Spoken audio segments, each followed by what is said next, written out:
this is not an industry for the weak. Meaning Definitely like you need to have some backbone. You're going to be told no more times than you're told yes. not. Um, but if it's the thing that you want to do more than anything else, then do it, because I will say this, and Roger, I think you agree, you're transporting the world. You're taking the world on a journey and letting them know that there's hope and possibility and dreams with these characters that you're creating in these shows that you're doing. And you're allowing the audience to escape, even just for, if it's a television show, for 30 minutes or 26 minutes away from their lives, and giving them a moment of joy. Welcome to the RAD Actor Mindset Podcast. Each week, we sit down with actors and artists from around the world who have faced and conquered adversity on their journey. Their stories of resilience and passion will inspire and empower you to push forward in your own creative path. I'm Roger Anthony Dumadag, your host, and I'm thrilled to bring you these powerful conversations. Let's dive in and uncover the mindset of success. Welcome to the RAD Actor Mindset Podcast, and today's episode is so special. I have the pleasure, honor, privilege to interview this very debonair man. He is a Broadway veteran. He is an award-winning actor. He is a award-winning author, speaker. He does voiceovers. He'll show you, you'll hear from him. All of the above and more, Mr. James Barbour. Welcome. And I do laundry. I was like, what? I paint houses, I do laundry and everything. Thanks, brother. Good to be here, man. Well, I'm grateful that you could do this. And also, James is my business coach, and he has helped me in many ways more than you can imagine. So if you're looking for a business coach, definitely look him up. So James, yes, I would love to get into, first of all, how you became an actor, because this is the RAD Actor Mindset. How did you get into acting? It was an escape. So the truth was, it's funny, I just started writing my next book on this. I grew up in a very loving household, but it was also, there was a lot of instability. My father was an alcoholic. And so at a very early age, I was kind of managing things. I remember being 8 years old and trying to keep everything together. But what I would do, we had 2 acres of woods in my backyard, and my escape would be to go into the backyard and pretend that I was in other places. Like I would read a lot. I would read fantasy and sci-fi novels, and I would go into my backyard and I would just create these worlds to basically escape the day to day. And then as I started, I got into high school, and my sister, ironically enough, I kind of did it because my sister, because my father worked out of town Monday through Friday. He was gone except for the weekends. So my mother dragged me to all of my sister's dance classes and her singing classes and all of those things. And so by relativity, by being there, I just sort of osmosis, I learned this stuff. And then I realized when I was when I was in high school and I started to do theater, I played sports as well. But I had all of these different interests. Like I loved space, I loved archaeology, I loved architecture, and I wanted to learn about all these different things. And I realized that as an actor, I could actually become these things, learn about them for a short amount of time, and then move on and learn something else. So that's sort of what it was. It was a way for me to learn. It was a way for me to escape to another world that was created by whatever that theatrical situation was, and sort of, in many ways, disappear into another character, if that made sense. That's how it happened. It wasn't like, I just love to sing or I love to act. It was like literally like, I think all roads led there. So it was this journey, obviously, with your, inspired by your sister or just dragged along. And we have a lot of listeners who are probably, they're starting out Yeah. and they're probably in your shoes. They probably like, I need, it's my escape, it's my outlet, it's my, um, how did you turn that escapism, going to the outlet? How did you move forward to going on this journey? Because there's outside and there's you got your family, you got your friends, you got Yeah. these outside influences are saying other things. How did Yeah. you navigate that? Yeah, well, your show is called the RAD Actor Mindset, right? And Yes. we have been working on building your show, building your coaching program. And it really was, I didn't have a mentor. I didn't have a guide um, per se. I mean, I had the high school drama teacher. Um, Right, your but there influence. was nobody, yeah, but there was nobody to be, like take my hand and, go down this path. And I think because of how I was raised, um, and what I dealt with as a kid, I kind of had to stand on my own and uh, cut my own path despite obstacles. And so when I got to New York after I graduated, I went to college for acting and I had a minor in English and physics. Um, but when I got to New York, I was like, okay, here I am. And just taking that step by itself, like moving to a giant city where I had never lived before, not knowing anyway. Well, that's not true. I'd done some summer stock. So I met a couple people, summer stock theater. I met some people that lived in New York. So I had some connections, but I was basically going there without anything. It was that tenacity, that drive. I was so often told, you're not going to make it, or, you Yes. know, there's, we talk about my book. It's called The Artist Survival Guide, What They Never Taught You in School. And the first lines are, you will fail, you will never make it, get a real job. Hmm. And these are oftentimes the things that we are told, but they're also the things that we tell ourselves. And so I pushed through that because in a weird way, it was trying to prove other people wrong and prove that I could actually accomplish the dream that I had. Um, so anytime someone would say no, meaning like you're not going to make it or they'd question it, I would use that as fuel. Now, my parents were very supportive. They were like, great, go ahead and do it. So there wasn't a push that way or a push me pull you. It was more the outside world that did that. But I used any negativity as fuel to push me forward. And I say this in the book is that if anybody is saying anything other than, wow, what a great journey, how can I help you? Even if they're like, wow, I heard it's a really tough business. And you're like, but this is my dream and my goal. And they say anything other than, okay, I get it. I hope you succeed. How can I help? Then you should remove them from your inner circle. So that's what I did. It's a rough journey, as you know. Yeah, it is a rough journey, and fortunately, you had very supportive parents. Mine weren't as supportive. As you know, I'm writing my solo show. Yeah. There's no Filipinos in Hollywood. In fact, I did a short Instagram post. My wife helped me with it, and Uh-huh. in the audio, it's titled "There's No Filipinos in Hollywood." Um, there's an audio in the background that says, "What if this doesn't work out?" And then the response is, "It doesn't even enter my consciousness." Um, Yeah. and so that's a tribute to you, especially back in the day. Now it's post-pandemic. More things are online. Resources are online. Yeah. People are self-taping. But back in the day when we started, it was you sort of had to go to a major market, whether it's Los Oh, you did. Angeles or Yeah. New York. And in your case, it was New York because can you tell me what your entree into the Broadway scene was? Like, how was that? Because we have a lot of people that dream about being on a Broadway stage, doing theater, and Yeah. I know they're listening out there.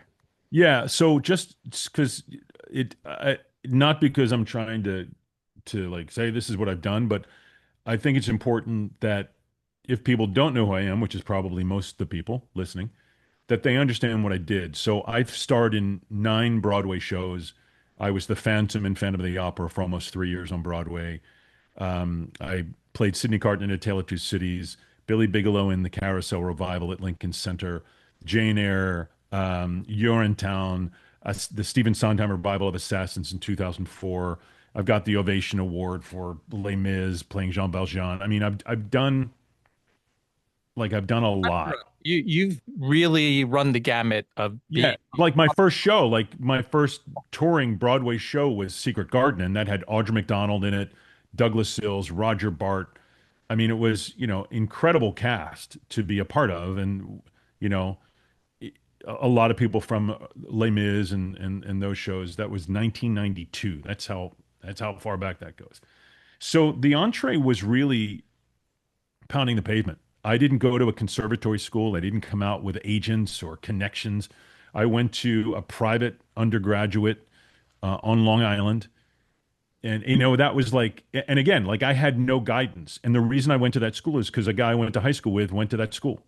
Mm. So, I mean, my sister went to University of Maryland. I got into that school, but it's in Maryland. It's not close to New York. I didn't audition for any, like NYU, none of that, because I didn't Wow. have any guidance. Wow. So Wow. I was like, okay, well, this is close to New York. And so I started doing Shakespeare there. I didn't do musicals. I didn't sing. Okay. I was doing Shakespeare, O'Neill, Tennessee Williams, that kind of thing. I was an actor by trade. And when I graduated, I moved to New York City and had done some summer stock, ironically enough, doing musicals because they ran longer and they paid better. And I just kind of fell into it because I would mimic. I remember I would be dragged to my sister's voice classes, so I would mimic her and mimic people singing, and I just kind of created this thing. So the New York scene was literally pounding the pavement. And when you say pounding the pavement, I mean getting up at 5 o'clock in the morning when it's 28 degrees out, going and standing in line at the Actors Equity Building at 7 a.m. There's already 75 people ahead of you in line. The doors don't open until 9 o'clock, and the auditions don't start until 1 p.m. Oh my God. I did. You're reminding me of those days. Yeah, yeah. And that's the truth. And it's a true story I tell about one of the auditions that I had, and it was literally that. I was actually 74 people in front of me. I was number 75 Okay. when we got inside, and there was McDonald's. I don't even know if it's still there next to the Yes. Equity Building, Yes. right? Yep. And so we used to have people hold our spot in line because we would know everybody by then, or like even if you didn't, like I didn't know anybody, I was just starting out, and then I would go to the McDonald's and get a tea, so because it was freezing, it was 28 degrees, and you're standing outside for 2 hours before the doors open.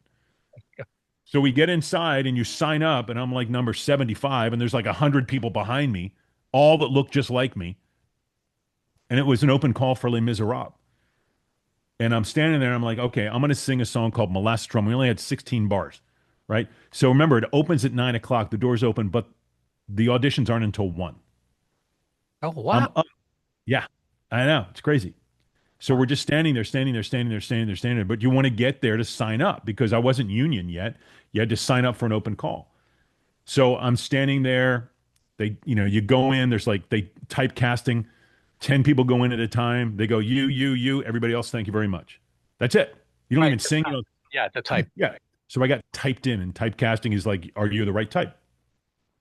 So now I'm waiting another couple hours, and there's a few people, and you only have 16 bars to Right. sing of a song.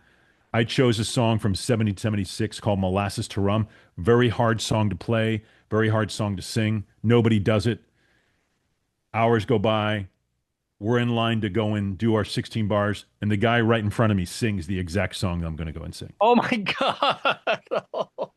I was like, holy crap. How is that possible? I know. But this is it. So I go in. It's a true story. I go in. It's Richard J. Alexander, who was then overseeing Les Mis, had never met him before. All the big cast, the casting directors are in there. And he goes, what are you going to sing? And I'm like, Molasses to Run. And he literally goes, I just heard it, sing something else. And I'm like, well, but that's what I want to sing. It's this great tune. He goes, yeah, I know it. Sing something else. I'm like, well, it's what I prepared. And I knew that it was in my wheelhouse. It was like the meat and potatoes of my voice. And he goes, all right, give me 8 bars. So he cut 16 bars down to 8 bars, which is tiny. It was like, oh, crap.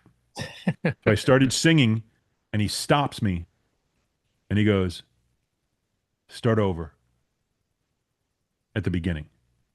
And he let me do the entire song. Wow. And I didn't get the job, which is another story. But that's the gig, right? And by then it was like 4 o'clock in the afternoon or whatever it is, and I'd been up since 6 a.m. Right. And it's one after another, after another, after another until something hits. And I was doing summer stock throughout that. And those connections of meeting people would lead to other things and lead to other things and lead to other things. I always look at, and I always have and always will. It's not show, it's show business. And the word business is bigger than the word show. So how do you, as a performer, use the business acumen to build a career? This is not, and I want people to understand this. The people that sustain at a high level for long periods of time either get people around them that know business or they learn business themselves. You look at like Vin Diesel. The Yes. dude is like a freaking brilliant businessman. He created his career. I remember the short film Multifacial that he did Yeah. at college, and then the story is, correct me if I'm wrong, that what's his name? Steven Spielberg. Yep. It's in my book. I write about it. Okay. Spielberg saw it and put him in Saving Private Ryan. Yes. But he didn't stop at that point. He made another film. Mm. And he's responsible for Riddick. He's responsible for whatever that Triple X, the secret agent. He's Yeah. responsible for all of those. Those were his babies. Oh. Fast and Furious, they're his babies. And he took the bull by the horns and did it. Billy Bob Thornton with Sling Blade. Yes. Yeah. Kenneth Branagh with Henry. I mean, you look at all these different performers. Drew Barrymore created her own stuff. Now, she obviously had the pedigree of, her family, but the other guys didn't. They came from nowhere. Right. So let me ask you though, this is a fascinating story, and I'm so out of the loop from the Broadway scene as far as going to the EPAs, the audition, what you just described. Yeah. I don't know what the protocol is right now because it's post-pandemic, but knowing what you know now, Yeah. would you do anything different, and what would you tell your younger version of you back then? Go into real estate. Okay.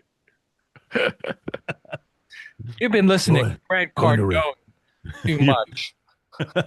No. Well, it's so funny because in 92, I got the Carlton Sheets No Money Down cassette tapes on how to build real estate. Mhm. Diversification. I mean, this is a big topic.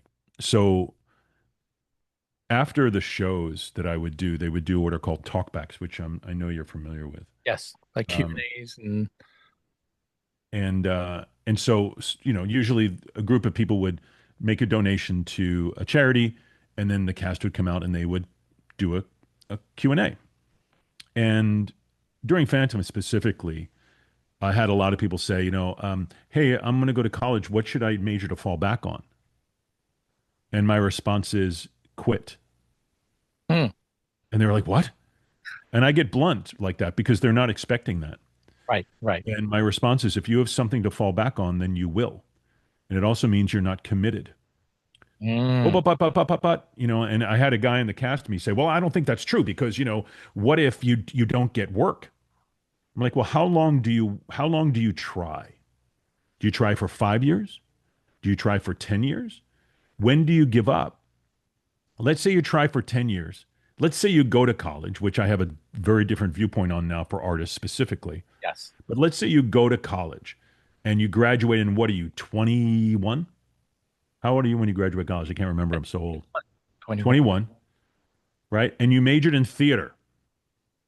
Now you're 31 and you're going back into the workforce. You're like, I'm done with trying to be an actor, done with trying to get on television, on film, and do commercials. I'm not having any success. You're now 31 with a degree in theater. What are you going to do? What job are you going to do? Going into the workforce, you're 10 years older than most people going into the workforce Yes. that have degrees in accounting, such as yourself, or a degree in science or whatever they're doing, or tech or coding. So unless you get a gig, and if you don't have a master's degree, how are you going to teach? So you're going to have to go back to school anyway, or find a job that will allow you to learn as you go.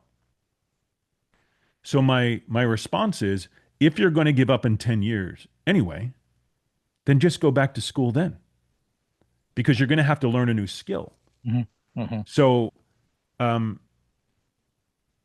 it's so when I talk now to people about what the future is, Right. I oftentimes tell people don't even waste your time unless you're going to go to a Juilliard or an NYU or a Yale. But even then, that does not guarantee anything, No, it doesn't. right? So I got waitlisted at Yale, and there were two people that got into that master's program.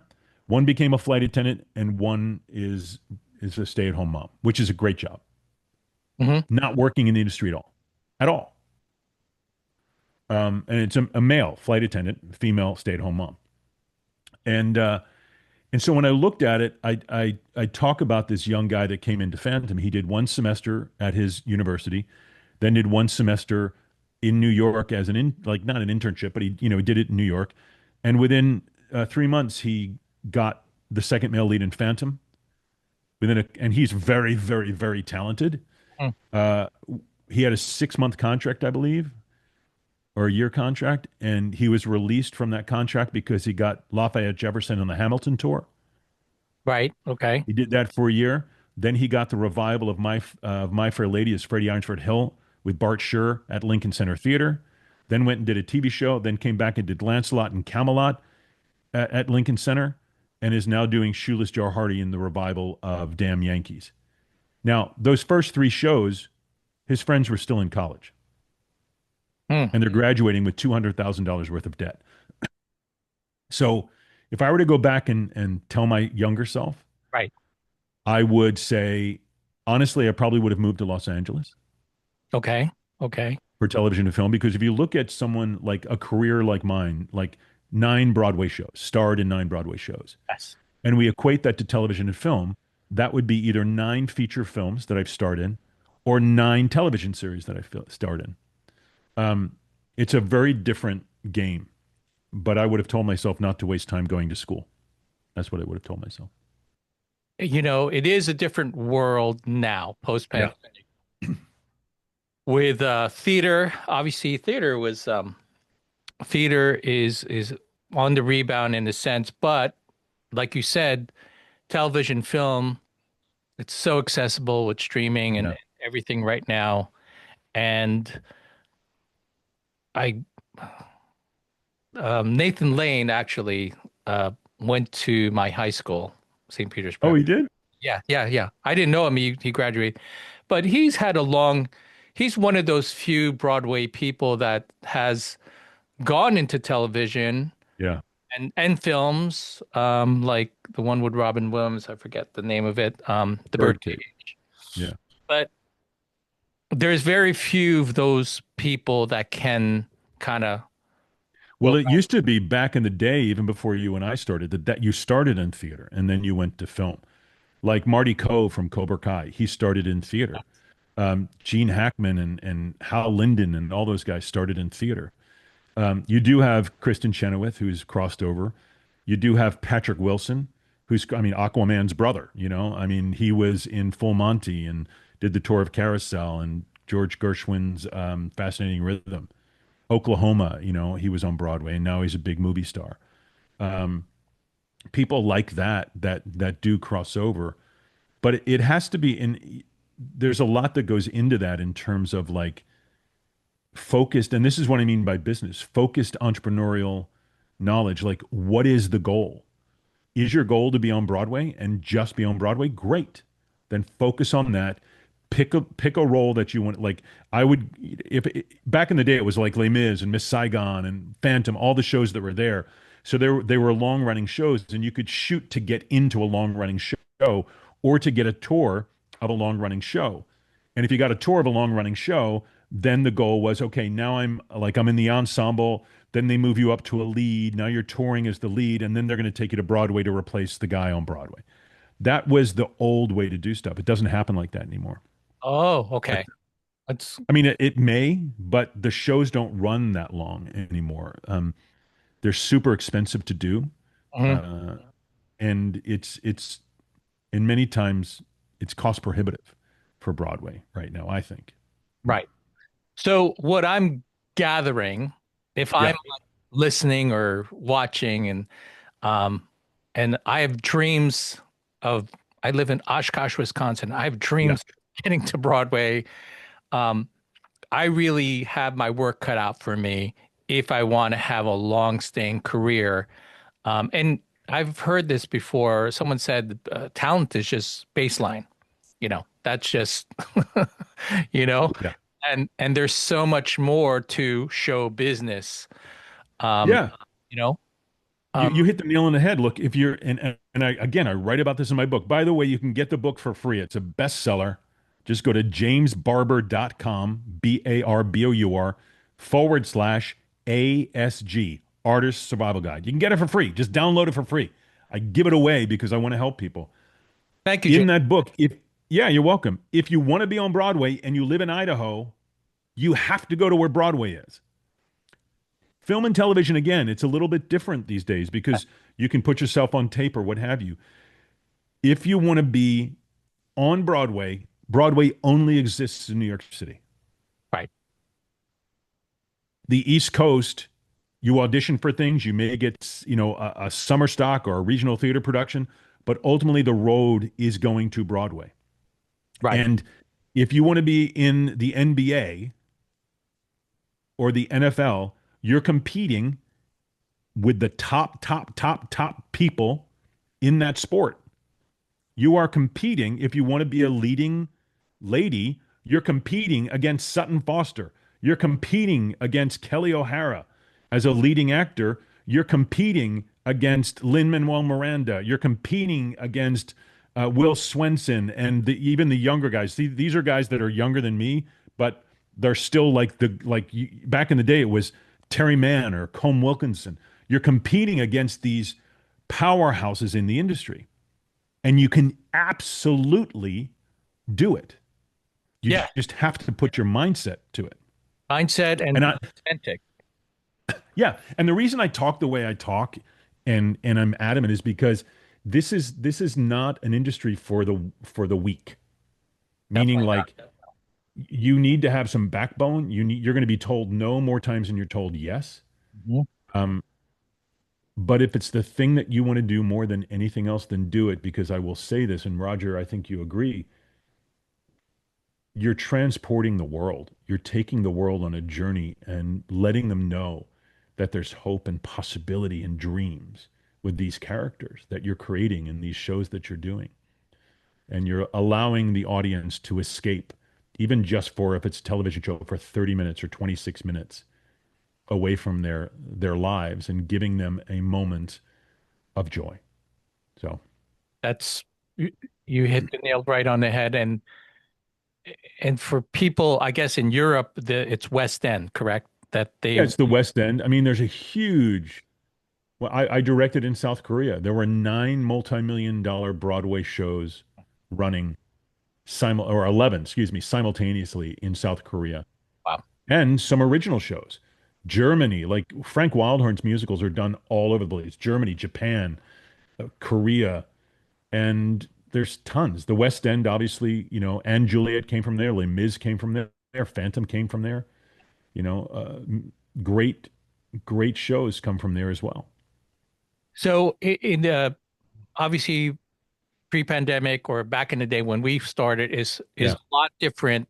Show businesses run differently now, Right. back then than it is Right. now. And like you said, people used to start off in theater and move on to film and Mm. television.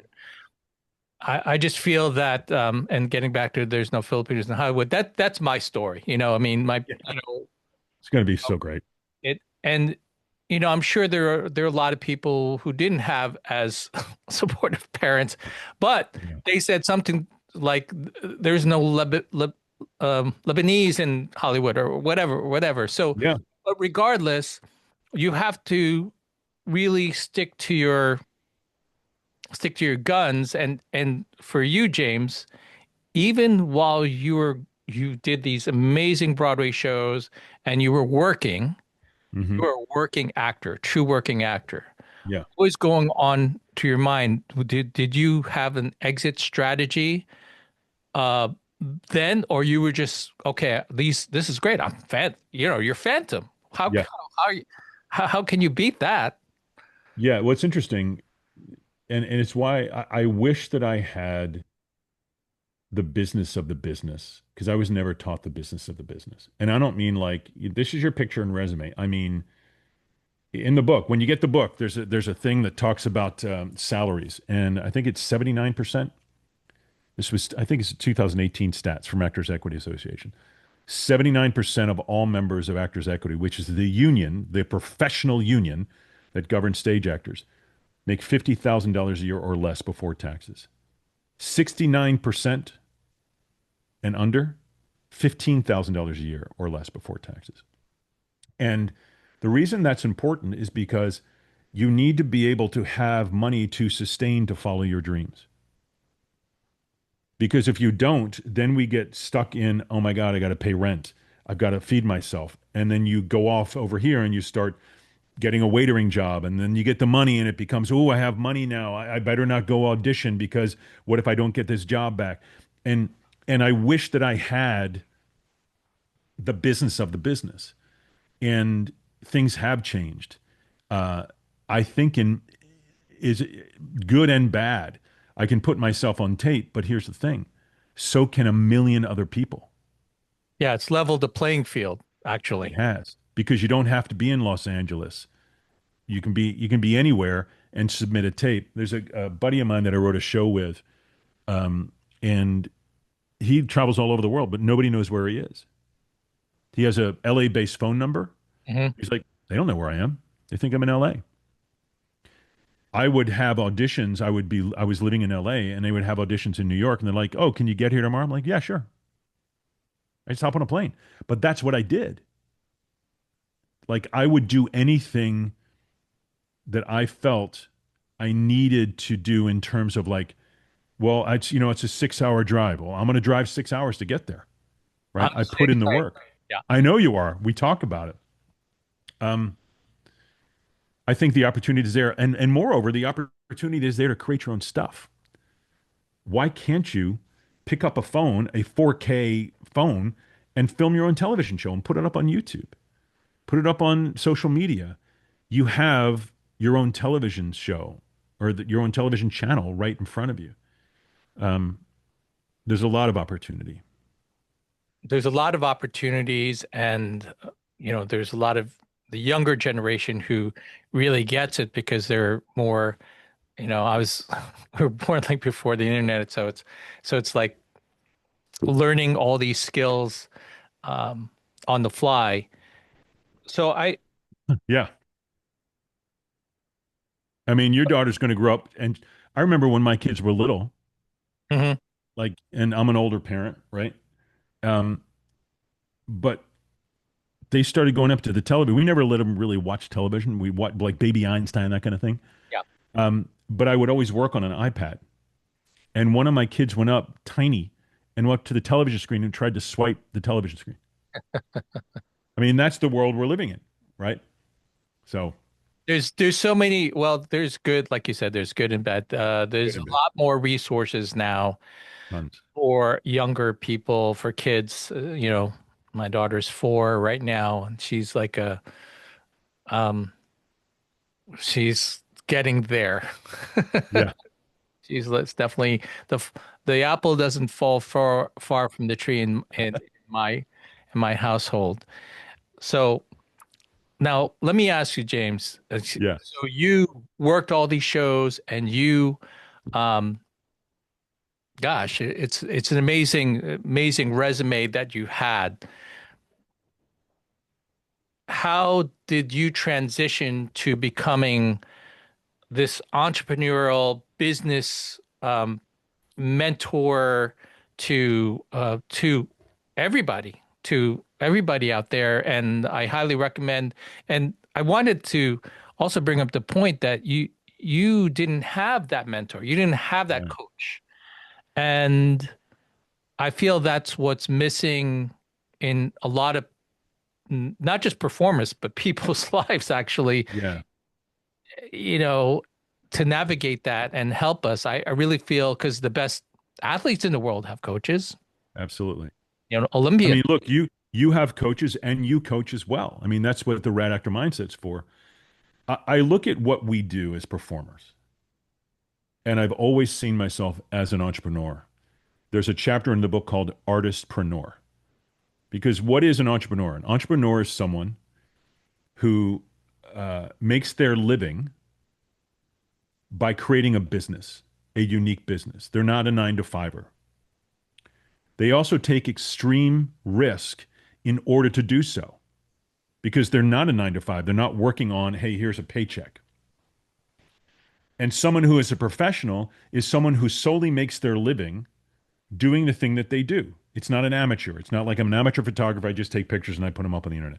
No, I make my living that way. Mm-hmm. So, what is a performer? I'm not working for somebody on a nine to five with security. I'm taking extreme risk to create a career in this industry. And as a professional, my job is to make my income from this profession. That's an entrepreneur. The only thing is, I'm not selling widgets. I'm selling my ability. You're selling your ability. Those of you who are listening, you're selling your ability. So I've always seen, I didn't know what it was called because I knew what entrepreneurs were, but I didn't think about it. And so early on, I started creating, I had a website back when you didn't have websites. Hmm. And I had a mailing list on a thing called Your Mailing List Provider. And what I would do is I would put it in my bio. Hey, if you want to learn more, sign up here. And there wasn't even a sign, like, I don't even think there was a sign up page. I would just collect people's email address. This is back in AOL days, right? And I would say, hey, if you want to learn more, or, there was no social media. You were just chatting back and forth. And I would put them on a mailing list. And every once in a while, I would send out an email to all these people saying, hey, not all these people, it's probably like 50 at the time. I'm doing this show, or I'm doing that show. Marketing is a huge part of what we do. What's going to set you apart as an actor from somebody else who has maybe the same skill set? Maybe they're better at something than you are, but yet what's going to set you apart? And so as I started looking at this, I remember specifically a friend of mine who was doing a show in London, prominent show. She finished, and we were doing a concert somewhere in the Caribbean. And I asked her what she was going to be doing. This was pre-pandemic. She goes, I want to do a concert. And I said, how are you going to promote it? She's like, social media? It was a question, right? And I said, do you have a newsletter? She's like, a what? I said, do you have a newsletter? Like someplace where you can reach out to people? Hmm. What's that? And I told her, now she was in a unique situation, but anyone can do this. It doesn't matter. And you should. Absolutely. By the way, like, I'll give you an example. I'm giving away that book, my number one best-selling book, Artist Survival Guide. What am I getting in return? Your contact information, so that I can send you more information about coaching or just inspirational emails or whatever. I'm giving you something in exchange. So I said to her, you were in a show in the West End. Let's just say 1,600 people. Let's just say it's 1,000 people 8 times a week. That's 8,000 people a week that saw you. So let's say in your bio, you said, go to mywebsite.com and say, if you'd like to learn more or hear about upcoming concerts, go to mywebsite.com, whatever I'm not going to say her name, and sign up. Now, 1,000 people, 8 times a week is 8,000 times 52 is 416,000 people in a year. Mm, If only 10% of the people signed up, it's 41,000 people. right. If 5% signed up, that's like 20,000 people.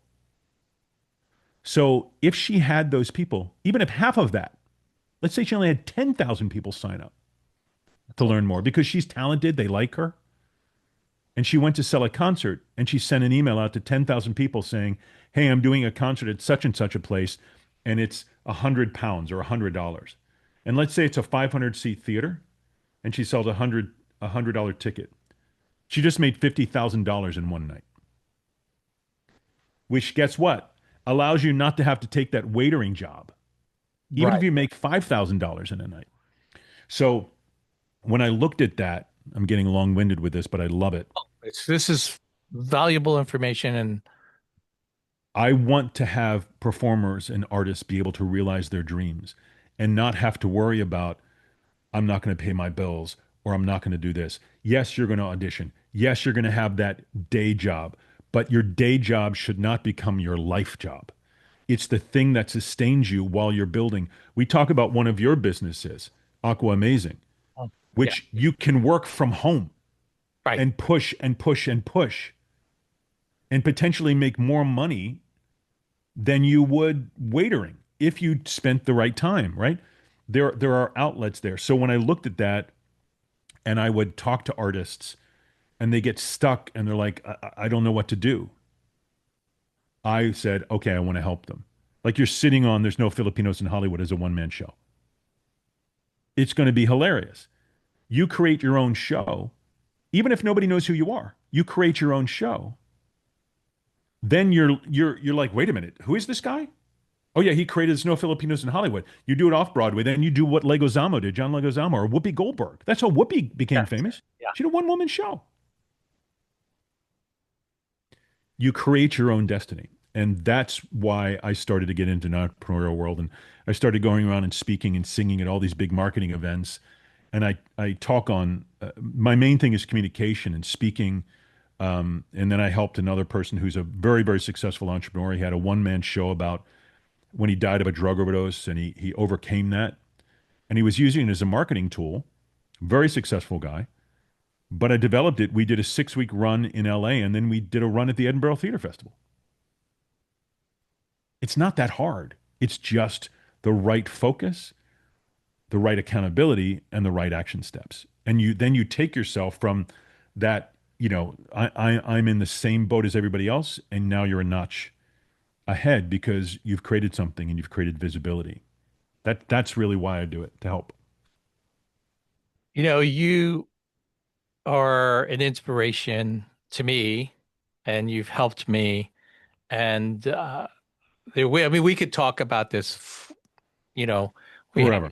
We have. we have, and we'll have to have you on another podcast. But what is your, and that was a great teaching moment right there. But as we sign off, Yeah. for whether you're an aspiring actor, artist, or you're an experienced actor, artist, what would be your top advice, one tip at least? And then I'll ask you to give your information. My one tip is to turn off the noise. There's so much that we're hit with, social media, opinions. The only one who knows what you want is you. Get clear with that. Turn off the noise of the outside world. Focus on your goals, write them down, and take the steps to get to them. Ethically, morally, but attack them with power. That's how you're going to get to where you're going to go. And where can everyone find you, James? I believe you have an amazing resource where they can look you up, and you have Well, I'm all over social media. My social media is the same. It's James Barbour now, NOW. That's the other thing I would say to you guys. When you're branding yourself, make sure the branding is the same.